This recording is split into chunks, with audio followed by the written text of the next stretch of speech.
Welcome to the Literary Titan podcast. In every episode, we dive into a book we've just read and share our thoughts, from best-selling authors to rising literary stars. We read it. Now let's talk about it. Andrew J. Greger's Roscoe is a work of contemporary literary fiction that follows one day in the life of Roscoe Tanner, a 62-year-old unhoused man living on the streets of San Francisco with his small dog, Geppetto. The story moves through roughly 12 hours as Roscoe wakes in a doorway, wanders the city, reflects on the life he once had, helps a man after a serious accident, and suddenly finds himself noticed by the very society that usually looks through him. It's a compact story in terms of time, but emotionally, it feels much larger. What struck me first was the voice. Roscoe is sharp, profane, funny, wounded, and often exhausting in a human way. He can move from a joke about a dog or a bad pair of shoes into a cutting thought about capitalism, colonialism, death, class, or dignity before you have time to settle in. That could have become too much, but Greger gives the narration enough texture to keep it alive.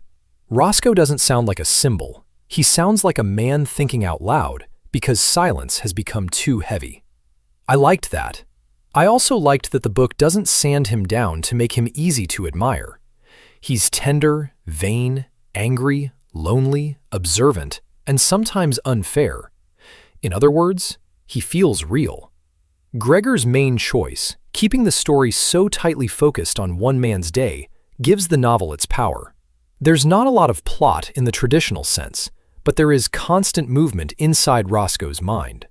The city becomes more than a setting. San Francisco feels damp, expensive, crowded, beautiful, cruel, and weirdly generous in flashes. The book asks readers to look at homelessness without turning Roscoe into either a lesson or a charity case, and I appreciated that restraint. Roscoe's digressions can feel long, and some readers may find the political and philosophical asides blunt. Still, those asides are part of the point. This is a man trying to keep hold of his dignity by thinking, naming, remembering, and arguing with the world. I would recommend Roscoe to readers who appreciate literary fiction with a strong social conscience, especially stories centered on voice, interior life, and moral discomfort rather than fast plotting. It'll appeal to people who like character-driven novels that make them pause and reconsider the lives they pass by every day. It's candid, rough-edged, and sad, but also unexpectedly funny. Most of all, it's a reminder that being seen can be both a gift and a burden. Thanks for joining us on the Literary Titan podcast. If today's review sparked your interest, be sure to pick up a copy of the book and experience it for yourself. If you enjoyed the episode, don't forget to subscribe, leave a rating, or share it with a fellow book lover.